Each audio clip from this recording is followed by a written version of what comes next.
안녕하세요.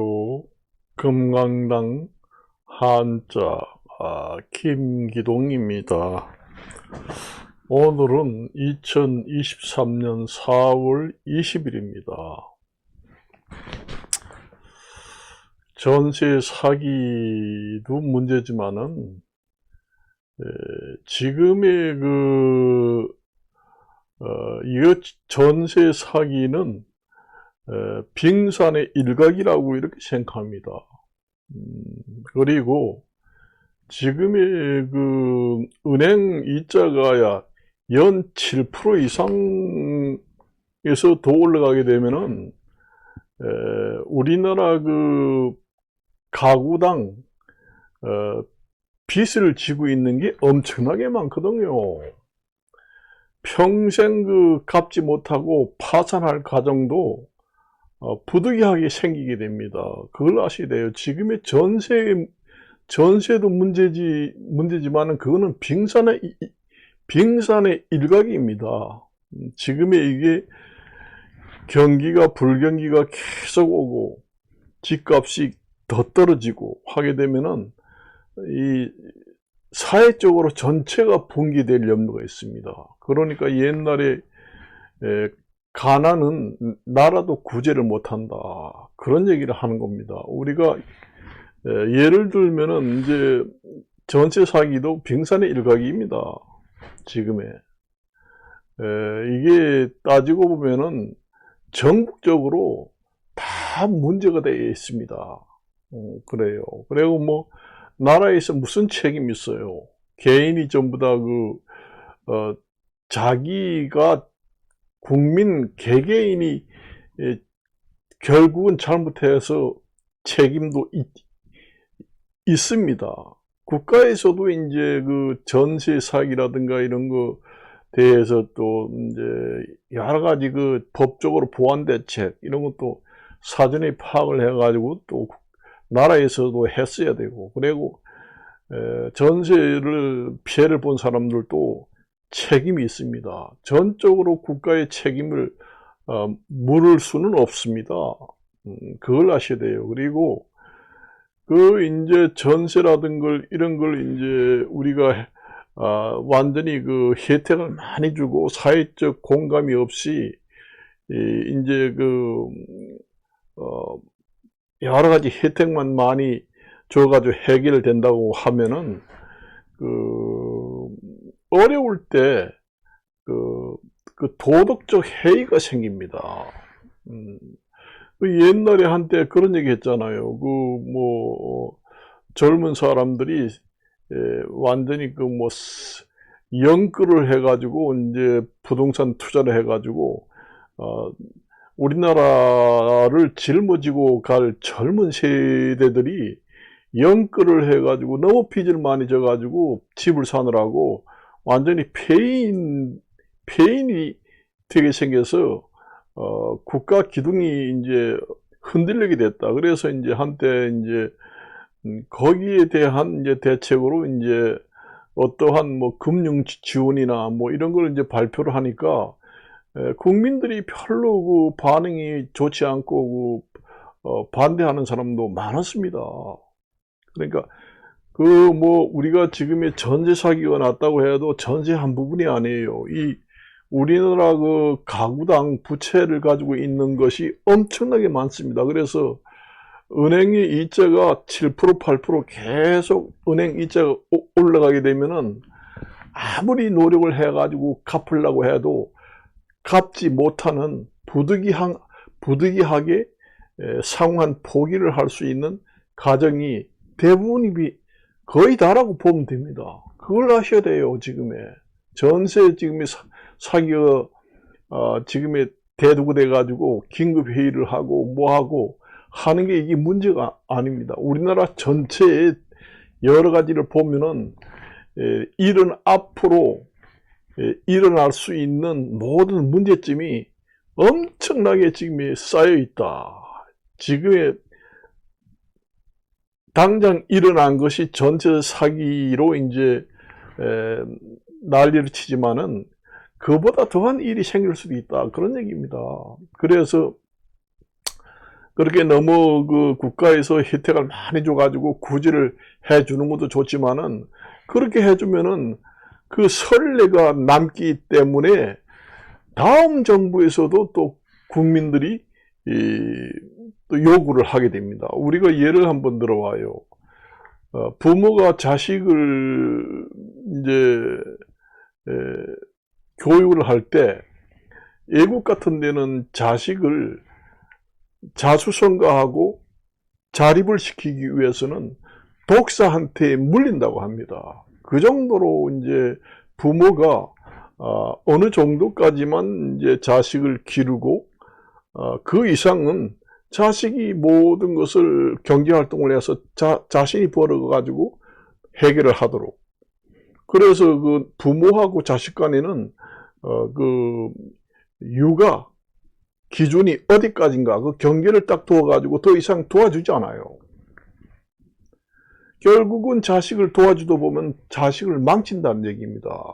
그거하고 같은 이론이에요. 국민들한테 계속 국민들이 자신이 그 똑바른 길을 선택을 해가지고 제대로 위험 부담을 줄이고, 내가 저번에도 얘기했지만 저 같은 경우에는 전세를 살지 않았습니다. 저도 젊었을 때는 전세가 뭐인지 몰라요. 알아서 하는 게 아닙니다.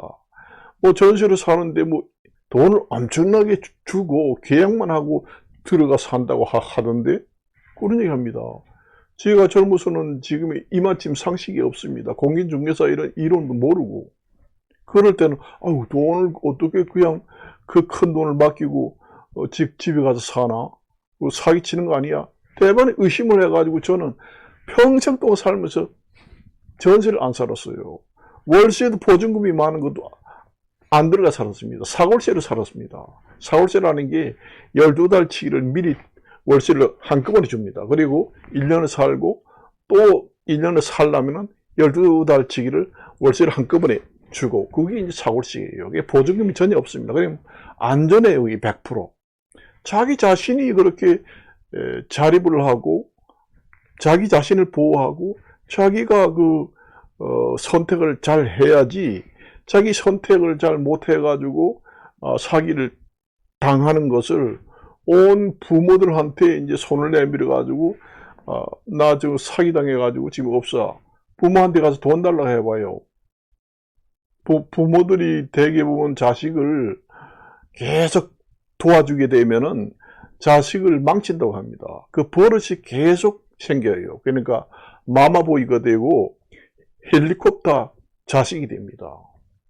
그런 이론하고 국가하고 똑같아요. 국가에서는 그렇게 해주고 싶은 마음은 굴뚝 같지만은 그 국민들의 사회적 공감을 얻어야 한다는 얘기입니다. 그래서 그게 이제 도덕적 해이, 그 다음에 그 관습적 해이, 이런 것이 이제 생기게 됩니다. 그 부작용이 말도 못합니다. 이러한 전례를 남기게 되면은 다음 정부에서도 영향이 오고 그렇습니다.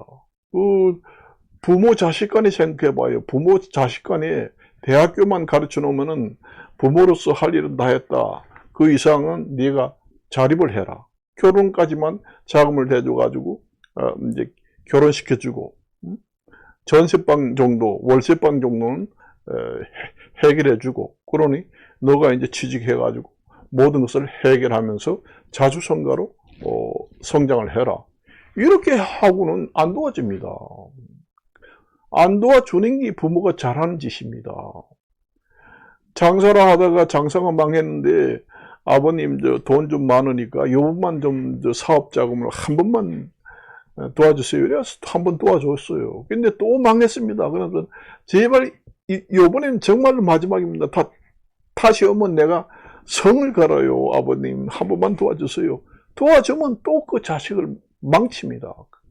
그런 일원하고 똑같아요. 국민들하고 정부 간에, 정부가 아버지 부모고 국민들은 자식이라고 생각하면 똑같은 원리가 통합니다. 그래 완전히 이 경기가 계속 불황이 되고 금리가 7%, 8%, 10% 이상 올리게 되면은 우리나라 그 일가구당 부채 비율이 엄청나게 많아요. 그래서 이율이 많이 올라가게 되면은 너무 그 이자만 내다보면은 원금을 갚지 못해가지고 그 변제를 완전히 포기하게 됩니다. 변제를 포기하는 가정과 국민들이 기하급수적으로 많이 늘어나서 지금의 전세 사기가 문제가 아닙니다. 앞으로 터질 확률이 점점 그러니까 그 폭탄이 터지기 직전에 있는 그걸 갖다가 루란짓이라고 그럽니다. 그걸 갖다가 또 등전풍화라고 그래요. 그러니까 루란짓이라는 거는 계란을 많이 쌓아놓으면은 언제 터질지 모른다. 오르르르르 하고. 그리고 풍전등화라는 거는 바람이 심하게 불면은 불이 확 꺼질 수도 있다. 그런 이제 위험 신호입니다. 언제 뭐가 어디서 터질지 모르는 그 잠재적으로 되어 있는 우리나라의 부분에 엄청난 요소들이 많이 있다. 그런 얘기입니다. 국가에서는 정말로 그 국민들을 해주고 싶은 마음이 있습니다만은 우리나라 국민들의 그 중지를 얻어서 사회적 공감을 얻어야 가능해요. 사회적 공감을 얻어서 한다고 해도 그것은 안 됩니다. 국가에서 일 처리를 하는 것도 어느 정도 원칙이 있어야 돼요. 원칙이 없이 지금 현 정부는 이렇게 했다. 그러면 다음 정부가 또 들어서면은 그 전 정부는 이렇게 했는데 이게 무슨 꼴이나 또 이렇게 그 학습 효과가 생겨가지고 여러 가지 부작용이 생기기 때문에 국가에서 생각을 잘 해야 됩니다. 무조건 해결해 주는 게 능사가 아니다. 그런 이제 얘기를 하고 싶어서 지금의 저녁밥을 먹기 전에 지금의 촬영을 하는 겁니다. 아유, 그래요. 그렇습니다. 지금의 우리나라의 지금의 어디서 터질지 모르는 아주 위험하고 풍선이 바늘만 찌르면 톡 터질 것 같은 그런 위험 요소들이 우리나라 국가 전체에 퍼져 있다. 그런 얘기입니다. 가계 부채가 완전히 터져버리면은 우리나라 완전히 그 경제가 파탄됩니다. 그래요. 그렇기 때문에 국가에서 정확한 원칙이 있어야 됩니다. 원칙이 있어가지고 개인이 잘못한 걸 국가에도 전부 다 해결해다와 말이 되나요? 안 되잖아요. 국민들이 개개인이 자기가 선택을 해가지고 잘못 선택을 해가지고 그렇게 된 것을 국가에다가 전부 다 해결해다와 그거는 말도 안 됩니다. 그러니까 국가가 부모라고 생각하면은 자식이 뭘 잘못해가지고 돈 다 까먹으면은 부모님한테 가서 손만 내밀면 덥석벅석 주나요? 안 줍니다. 준다고 하면은 자식을 완전히 버립니다. 폐인이 됩니다. 국민들도 마찬가지예요. 국민들이 개개인이 그런 경험을 쌓아가지고 각고의 눈물을 흘려서 좋은 점도 있습니다. 나쁜 점도 있지만은 저기 정부에서 봤을 때 저도 부모로서 생각했을 때 그 고통을 이해를 합니다만은 당장 도와주고 싶고 당장 베풀고 싶고 하지만은 그게 할 수 없는 부분이 또 있다는 얘기입니다. 제가 이렇게 얘기하는 게 미워서 얘기하는 게 아니에요. 그래요. 그런 게 있습니다. 이 국가라는 거는 일정 부분의 그 원칙이 있습니다. 우리가 항상 그런 얘기하잖아요. 원칙의 준칙이라고. 이제 국가에서도 이제 그 포퓰리즘으로 그 국가 재정을 정상적인 그 정치를 하는데 재정 자금을 지출하는 게 아니라 이제 전시 정치라든가 포퓰리즘 이런 걸로 이제 국가 재정을 많이 쓰게 돼 가지고 재정 준칙을 만들겠다. 그 준하는 법칙입니다. 말하자면은. 그건 이제 국회에서 통과시켜달라. 이런 얘기를 지금 하고 있습니다. 그래서 국가에서 하는 일은 어떠한 원칙과 기준과 그 법의 기준에 따라서 행하고 공정하게 처리하고 그 처리한 결과가 국민들이 설득력이 있고 인정할 수 있는 그런 처리가 이루어져야 한다는 얘기입니다. 그래요.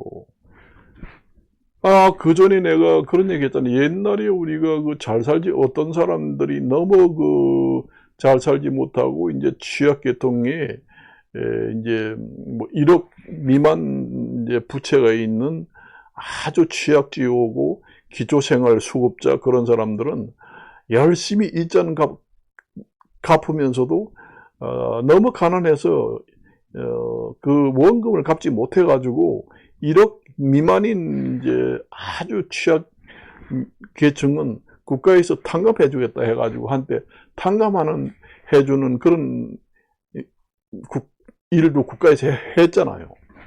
그게 내가 이제 이 동네 일에 들어가 보면은 아이고 좀 빚을 좀 내가지고 나중에 이제 쩔쩔매면은 또 국가에서 또 탕감을 해주겠지. 그래서 또 융자를 받는 사람도 있습니다.